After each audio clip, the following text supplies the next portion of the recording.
साल 2024 है। इंटरनेट पर अफवाहें फैल रही हैं, जिससे डर और अनिश्चितता फैल रही है। एक अफवाह में दावा किया जा रहा है कि 2026 में दुनिया खत्म हो जाएगी, एक बेकाबू एस्टेरॉयड की वजह से। क्या इसमें कोई सच्चाई है? सबसे पहले स्वागत है आपका हमारे चैनल साइंटिफिक दीपक में। अगर आप इस चैनल पर नए हैं तो चैनल को सब्सक्राइब और वीडियो को लाइक करना ना भूलें। तो चलिए शुरू करते एक नया सफर। मैं स्पष्ट कर दूं, कोई भी विश्वसनीय वैज्ञानिक प्रमाण इस दावे का समर्थन नहीं करता है। ब्रह्मांड विशाल है और रहस्यों से भरा है। एस्टेरॉयड, प्रारंभिक सौर मंडल के अवशेष, उन रहस्यों में से एक हैं। जबकि यह सच है कि कुछ एस्टेरॉयड पृथ्वी की कक्षा को पार करते हैं, 2026 में एक विनाशकारी प्रभाव की संभावना बहुत कम है। वैज्ञानिक लगातार आसमान पर नजर रखते हैं, ज्ञात एस्टेरॉयड को ट्रैक करते हैं और नए की तलाश करते हैं। उन्नत दूरबीन और परिष्कृत एल्गोरिदम हमें उनके ट्रेजेक्टरी की गणना करने और संभावित जोखिमों का आकलन करने में मदद करते हैं। तो निश्चिंत रहें, एस्टेरॉयड के प्रभाव से दुनिया 2026 में खत्म नहीं हो रही है। आइए एस्टेरॉयड के विज्ञान के बारे में जानें और समझें कि हम अपने ग्रह की सुरक्षा को लेकर आश्वस्त क्यों हो सकते हैं। एस्टेरॉयड प्रारंभिक सौर मंडल के चट्टानी अवशेष हैं, उस समय के ब्रह्मांडीय अवशेष जब ग्रह बन रहे थे। इन्हें अंतरिक्ष की चट्टानें समझिए, जिनका आकार कुछ मीटर से लेकर सैकड़ों किलोमीटर तक होता है। वे लघु ग्रहों की तरह हैं, लेकिन बहुत छोटे और अनियमित आकार के हैं। अधिकांश एस्टेरॉयड बेल्ट में रहते हैं, जो मंगल और बृहस्पति के बीच का एक क्षेत्र है। यह ब्रह्मांडीय राजमार्ग इन लाखों आकाशीय पथिकों का घर है, जो एक निरंतर नृत्य में सूर्य की परिक्रमा करते हैं। एस्टेरॉयड विभिन्न सामग्रियों से बने होते हैं, जिनमें चट्टान, लोहा और निकल जैसी धातुएं और यहां तक कि पानी की बर्फ भी शामिल है। ये रचनाएं प्रारंभिक सौर मंडल के गठन और विकास के बारे में बहुमूल्य सुराग प्रदान करती हैं। एस्टेरॉयड को समझना केवल वैज्ञानिक जिज्ञासा से परे है। इन प्राचीन वस्तुओं का अध्ययन करके हम अपने ग्रह की उत्पत्ति और अंतरिक्ष में मौजूद संभावित खतरों और संसाधनों के बारे में जानकारी प्राप्त करते हैं। एस्टेरॉयड बेल्ट विविध वस्तुओं का एक पिघलने वाला बर्तन है, जिसमें छोटे छोटे कणों से लेकर विशाल चट्टानों तक की वस्तुएं शामिल हैं, जिनमें से प्रत्येक की अपनी अनूठी कहानी है। ये कहानियां हमें ब्रह्मांड के विकास और उसके रहस्यों के बारे में बहुत कुछ सिखा सकती हैं। एस्टेरॉयड को उनकी संरचना और परावर्तनशीलता के आधार पर विभिन्न प्रकारों में वर्गीकृत किया जाता है, जो उनके इतिहास के बारे में सुराग प्रदान करते हैं। यह वर्गीकरण वैज्ञानिकों को उनके गठन और विकास को समझने में मदद करता है। ये सुराग हमें यह जानने में मदद करते हैं कि ये एस्टेरॉयड कैसे बने और समय के साथ कैसे बदलते गए। सी प्रकार के एस्टेरॉयड सबसे आम प्रकार गहरे रंग के होते हैं और कार्बन यौगिकों से भरपूर होते हैं। ये एस्टेरॉयड सौर मंडल के प्रारंभिक समय के रासायनिक मिश्रण को संरक्षित रखते हैं। माना जाता है कि वे सौर मंडल की सबसे प्राचीन वस्तुओं में से हैं, जो हमें प्रारंभिक सौर मंडल की स्थितियों के बारे में जानकारी देते हैं। इस प्रकार के एस्टेरॉयड चमकीले होते हैं, जिनमें सिलिकेट चट्टानों और लोहे और निकल जैसी धातुओं का मिश्रण होता है। ये एस्टेरॉयड हमें यह समझने में मदद करते हैं कि धात्विक और चट्टानी पदार्थ कैसे एक साथ आते हैं, जिनमें सिलिकेट चट्टानों और लोहे और निकल जैसी धातुओं का मिश्रण होता है। ये एस्टेरॉयड हमें यह भी बताते हैं कि सौर मंडल के विभिन्न हिस्सों में भौतिक और रासायनिक प्रक्रियाएं कैसे भिन्न होती हैं। ऐसा माना जाता है कि वे अपने सी प्रकार के समकक्षों की तुलना में अधिक गर्म और शुष्क वातावरण में बने हैं। यह अंतर हमें सौर मंडल के विभिन्न क्षेत्रों की जलवायु और पर्यावरणीय स्थितियों के बारे में जानकारी देता है। एम प्रकार के एस्टेरॉयड सबसे दुर्लभ हैं। ये धात्विक एस्टेरॉयड मुख्यतः लोहे और निकल से बने होते हैं और इनकी संरचना हमें धात्विक कोर के विकास के बारे में जानकारी देती है। वे धात्विक हैं, मुख्यतः लोहे और निकल से बने हैं। ये एस्टेरॉयड बड़े विभेदित पिंडों के कोर के अवशेष हो सकते हैं जो बहुत पहले टकराव में बिखर गए थे। ये एस्टेरॉयड बड़े विभेदित पिंडों के कोर के अवशेष हो सकते हैं जो बहुत पहले टकराव में बिखर गए थे। इन टकरावों ने सौर मंडल के विकास में महत्वपूर्ण भूमिका निभाई है। संभावित खतरों का आकलन करने के लिए विभिन्न प्रकार के एस्टेरॉयड को समझना महत्वपूर्ण है। यह समझ हमें भविष्य में संभावित खतरों से निपटने के लिए तैयार करती है।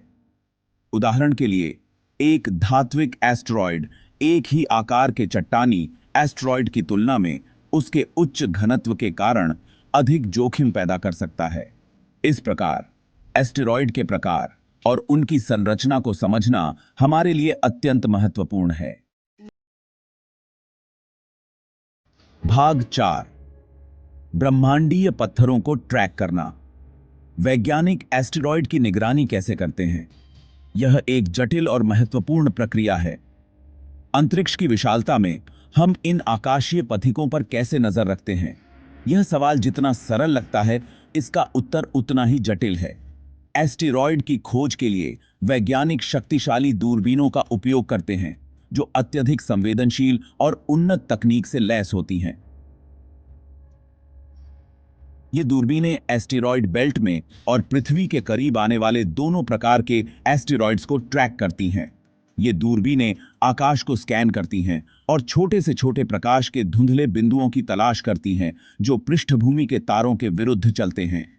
इन धुंधले बिंदुओं की गति का समय के साथ विश्लेषण करके खगोलविद उनकी कक्षाओं को निर्धारित कर सकते हैं और उनके भविष्य के पथों की भविष्यवाणी कर सकते हैं।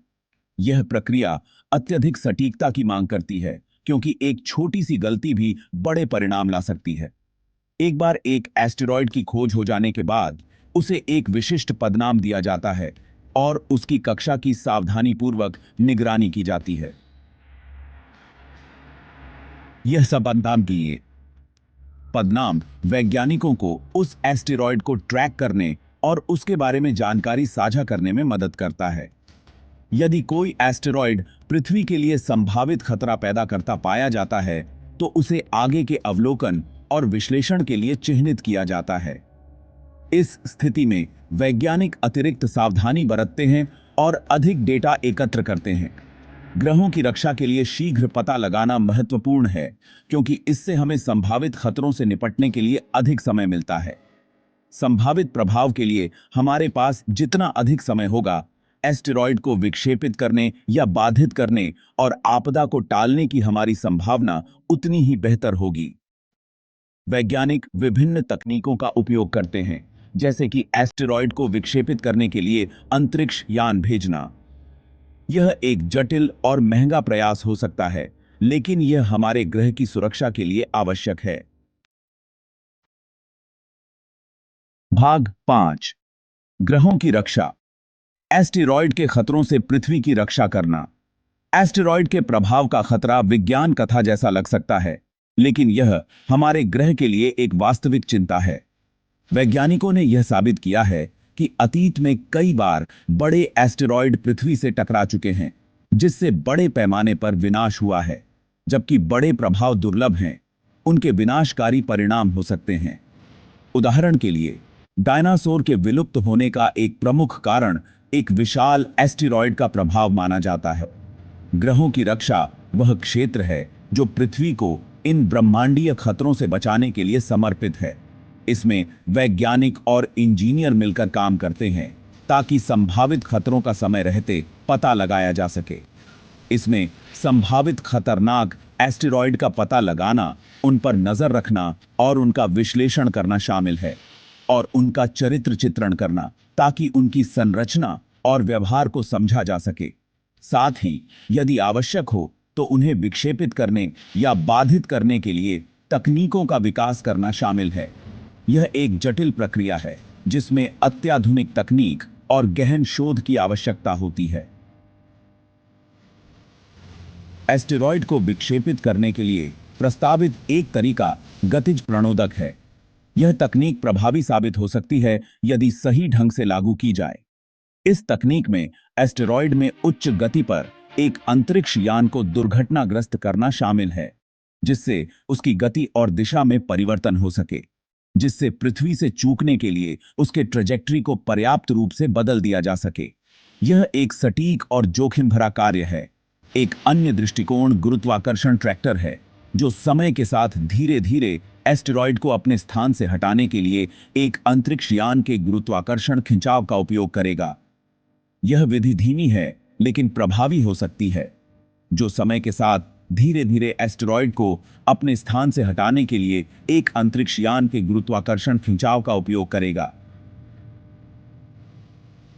यह विधि धीमी है, लेकिन प्रभावी हो सकती है। ग्रहों की रक्षा एक वैश्विक प्रयास है, जिसके लिए हमारे ग्रह की सुरक्षा सुनिश्चित करने के लिए अंतर्राष्ट्रीय सहयोग और समन्वय की आवश्यकता है। विभिन्न देशों के वैज्ञानिक और अंतरिक्ष एजेंसियां मिलकर काम करती हैं,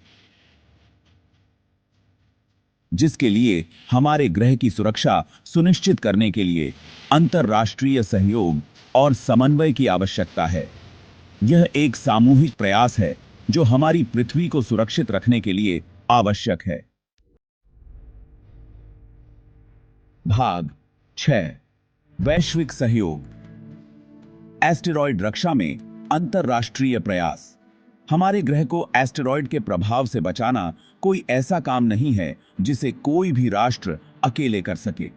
इस सामान्य खतरे से निपटने के लिए जानकारी और संसाधनों को साझा करते हुए वैश्विक सहयोग की आवश्यकता है।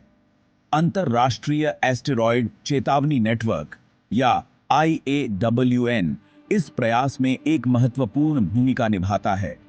यह एस्टेरॉयड के संभावित खतरों के लिए समय पर और प्रभावी प्रतिक्रिया सुनिश्चित करने के लिए राष्ट्रों के बीच संचार और समन्वय की सुविधा प्रदान करता है।